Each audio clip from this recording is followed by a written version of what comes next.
Hello, friends. Happy Monday.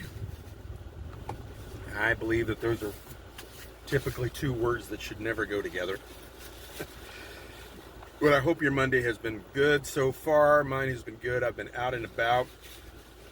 Had to go for an appointment over to the pharmacy and pick up some other items, as well as a well-deserved little sandwich. I've got a phrase that has been bouncing around in my head, not like Robert Kennedy's brainworm, but something that has repeated itself over and over and over again. And that is the phrase, ride or die. And I've been thinking about that a lot lately, especially after an interview that I saw of Ted Cruz with Tucker Carlson. Ted Cruz could not give us, he made a statement. This is what he said. He said he learned this in Sunday school, that if you bless Israel, you'll be blessed. Okay. Couldn't give us the verse, which leads me to wonder, was he really paying attention in Sunday school? Secondly, I love it when politicians get out of their lane, especially into just dive off into spiritual stuff. One thing that I learned in debating and, of course, in conversation, don't bring up something that you can't substantiate. I mean, if you're going to make a reference to a Bible verse, give me the Bible verse. Just don't tell me that it's there and expect me, oh yeah, well, Ted Cruz said it was there. Duh, it's there.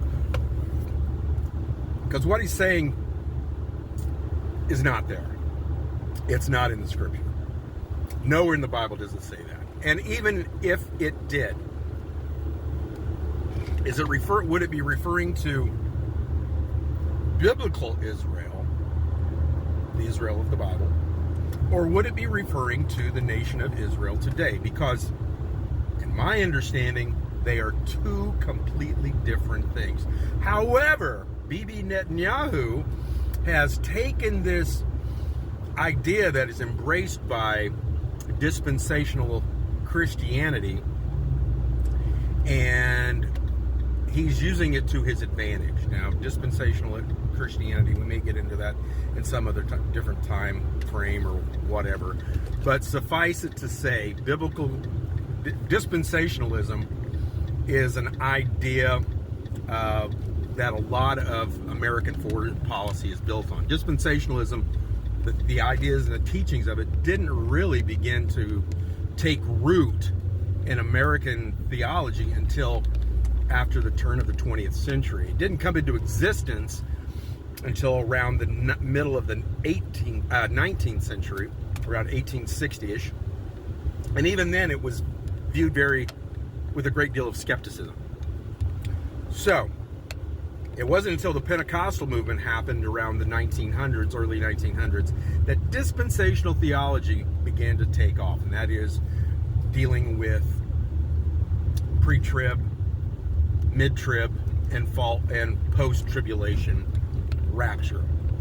And this drives a lot of churches, and consequently evangelicals have incorporated this into their view of Israel, which has translated over into American foreign policy being dictated by this questionable biblical theory.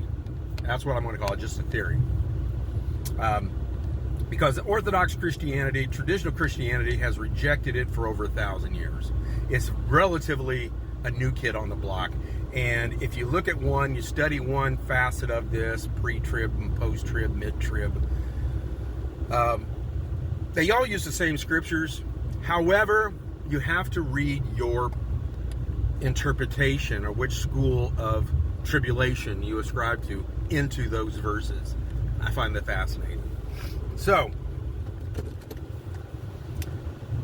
basically what Ted Cruz was suggesting is that the United States, if we are going to be a true nation, to get the favor of God, we have to bless Israel. And in his mind, that is the modern nation of Israel, okay? It is modern Israel, Bibi Netanyahu's Israel, okay? So that's what he's suggesting. They are not the same thing, okay? They're not the same thing. And his idea is that we should be Israel's ride or die. That whatever Israel does, we should support them. Because if we bless Israel, then God will bless us. My first question is, let's look at Israel. What is Israel doing? Now, I know that they've had a great deal of trouble with Palestinians as far back as I can remember. But what is going on currently in Gaza is humanitarian aid has been cut off. Medical aid has been cut off. These people are literally being starved to death. Those that are sick and need attention, they're not getting it. And they are being bombarded by the Israeli government, basically leveling Gaza to be a parking lot. Now, I don't know where you stand on Israel or Gaza or the Palestinians. However, there is right and wrong in the way you treat people. The Bible does make that clear. I guess that one got by Ted in Sunday school. Okay. Secondly, the United States assisted Israel in the bombing of Iran nuclear facilities for the enrichment of uranium to kind of thwart or stop their nuclear proliferation. Okay, because if you listen to Israel, Iran has been days away from creating an atomic weapon, a nuclear weapon, for the past 20 years. It's a scare tactic. Okay? Maybe there's something to that. There probably is something to that. But still, they went in and got us to buy into this fight that they have with Iran because we are their ride and die. And so we just bought into it, didn't solve anything, didn't stop anything, because, hey, if you're days away from a bomb, guess what? A few bombs on a facility is not going to stop it. And with this aggressive behavior that's been demonstrated, it's not going to make this regime or the Iranian regime back down. And if anything, it's going to cause them to be infuriated, which it did.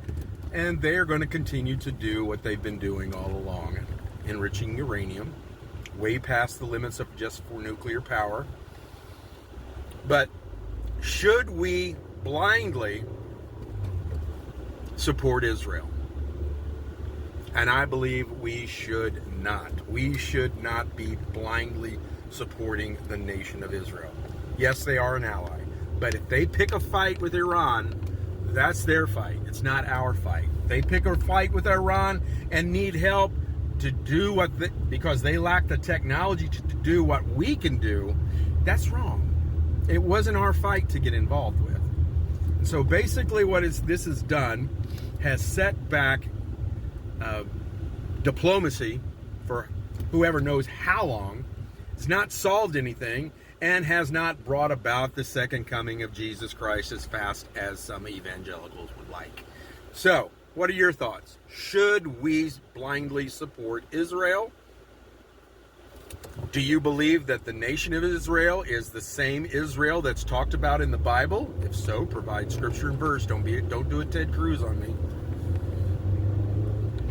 And is it right to commit crimes against humanity even if your enemy is a terrorist threat?